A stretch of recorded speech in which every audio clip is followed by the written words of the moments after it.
Hi, I'm Andrea with Garrett Library. I am doing this week's Railroader reading. I'm reading a short story from Chicken Soup for the Grandparent Soul. It is called Orange Cheeks, and it was written by J.O. Callahan. Willie was 6 years old. He lived in the country. The phone rang and Willie picked it up. He had a habit of breathing into the phone instead of talking. "Hello, Willie," his grandmother's voice said to the breathing. "How'd you know it was me?" "I just knew, Willie." "Willie, I want you to spend the night." "Oh, Grandma, I'll get Mama." His mother took the phone, talked a while, and then hung up. "Willie," his mother said, "I never let you spend the night at your grandmother's because you get in trouble." "I won't get in trouble," Willie burbled. He shone with excitement, so his mother spoke quietly, seriously. "I don't want to get a call tonight and have to drive 30 miles to pick you up." "No trouble," he said. "I'll tell you this. Your grandmother can be difficult late in the day," she went on. "She can be a bit of a grump." "I'll be good, I promise." "Well, if there's any trouble, you won't go overnight again for a year. Go up and pack your bag." Willie had won. He ran upstairs and put 6 T-shirts and a toothbrush in a bag. He and his mother drove all the way into Cambridge. Willie loved Cambridge because all the houses were squeezed together. They drove around Harvard Yard, down Trowbridge Street, and took a left on Leonard Avenue. The houses were all wooden triple-deckers, and his grandmother lived at number 9. They parked, and Willie ran up the house stairs, pushed the outside door open, and pressed the buzzer inside. Bzzzt! The door wouldn't open until his grandmother pressed another buzzer from the inside. It made a click, then the door unlocked. It was magic. Willie pushed the door in and stood at the bottom of the stairs.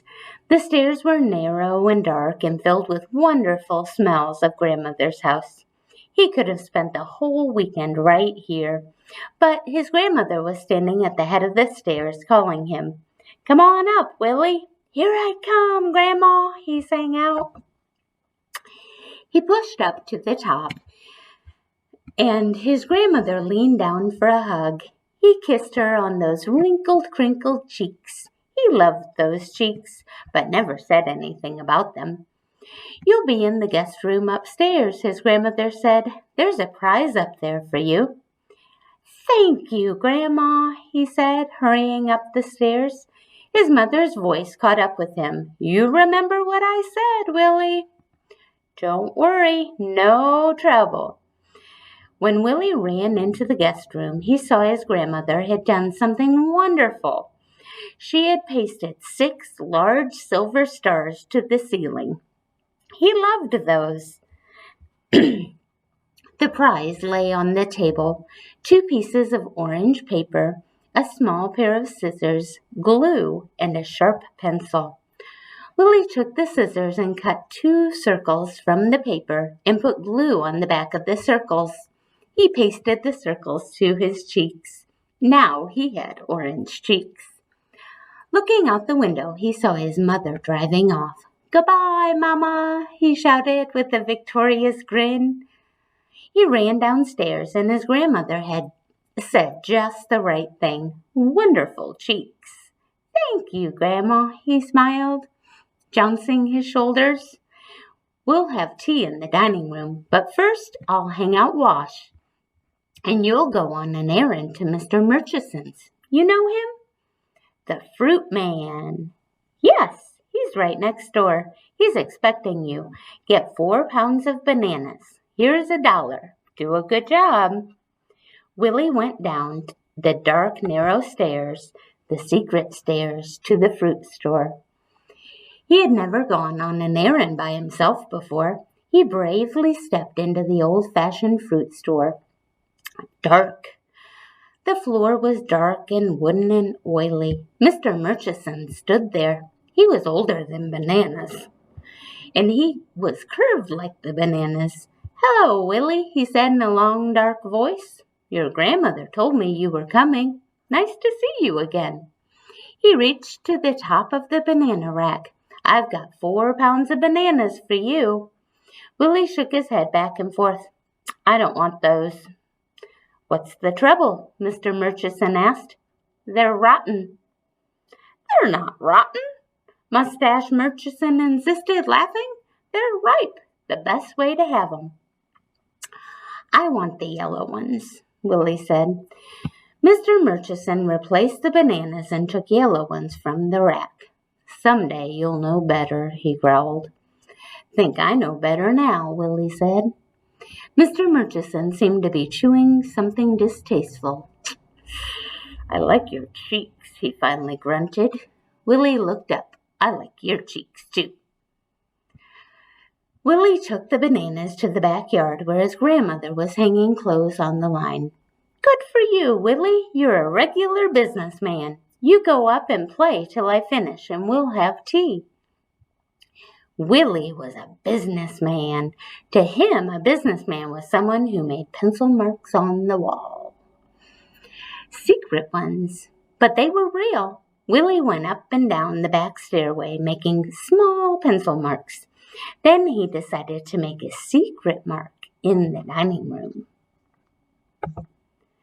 He pushed a chair against the white wall in the dining room, stood on the chair, reached way up and started to make a tiny dot. Willie heard something. Terrified, he turned. Grandma! In his panic, he made a scratch mark 2 feet long on the wall. Oh no, I have to go home now. He tried to erase it, but that made it worse. He spat on his hands and tried to wipe the mark off. Now it was all over the wall. It was horrible. Now he was in trouble. He jumped off the chair and ran to the window. His grandmother was hanging the last few socks. He had to do something or he'd have to go home. Willie opened the drawer in the pantry and saw a hammer and 2 nails. He took them into the dining room. He pulled the dining room tablecloth off the table and climbed onto the chair. He nailed the cloth to the wall. Now you couldn't see the scratch mark, but you could see the dining room tablecloth. His grandmother made the tea and put everything on a tray. Come on, Willie, we'll have tea in the dining room. His head seemed to be sinking into his shoulders. Let's have the tea here, he said. We always have tea in the dining room, she said, and went into the dining room alone. Willie, the dining room cloth is not on the table, she said curiously. Then, Willie, the dining room cloth is nailed to the wall. After a silence, Willie said, Which wall? You come in and see which wall. Willie came slowly in. His head sank further into his shoulders. Oh, that wall, Willie said. I nailed it to that wall. Suddenly he began to shake. His whole body trembled and he burst out crying. Now I have to go home. He was crying so hard the tears ran down onto his orange paper cheeks. He began to rub the cheeks and the paper was shredding. That overwhelmed his grandmother. Willie, she said, rushing over, kneeling down to hold him. She was crying now, and her tears were falling onto his orange paper cheeks. She held him close, then breathed deeply, saying, Willie, look at the 2 of us.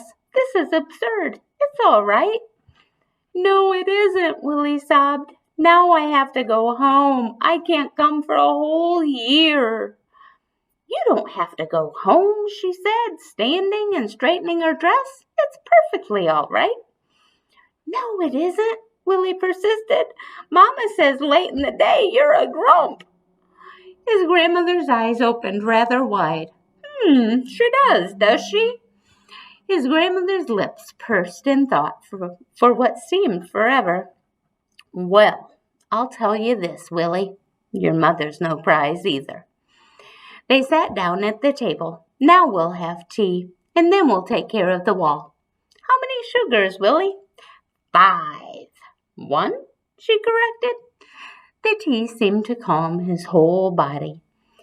His grandmother took the hammer and pulled out the nails. She put the cloth on the table, saying, I'll sew up the holes another time. For now, we will put a bowl of fruit over one hole and flowers on the other. Your mother will never know. Then his grandmother put putty in the nail holes, and she and Willie painted over the scratch mark. In 3 hours, the paint was dry and the mark gone. Now your mother won't even know about this. It's our secret. She'll know, Willie pouted. She always knows. She's my daughter. She won't know. She's my mother. She'll know. The next morning, Willie was scared to death as his mother came up the dark secret stairs. The 3 of them would have tea before leaving.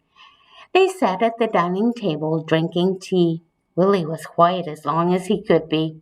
Finally, he looked at his mother and said, Don't pick the bowl of fruit up. Why would I pick up the bowl of fruit? She asked. An extraordinary look of total innocence filled his face. I don't know. Tea continued, and Willie was staring up at the wall. What are you staring at? His mother said. The wall, Willie said. It's a nice wall. Ah, his mother sighed. There was trouble. What was the trouble? Defeated, Willie said. Tell the trouble, Grandma. Well, there was trouble. The trouble was we didn't have enough time. Is that what you mean, Willie? That's what I mean, he bounced.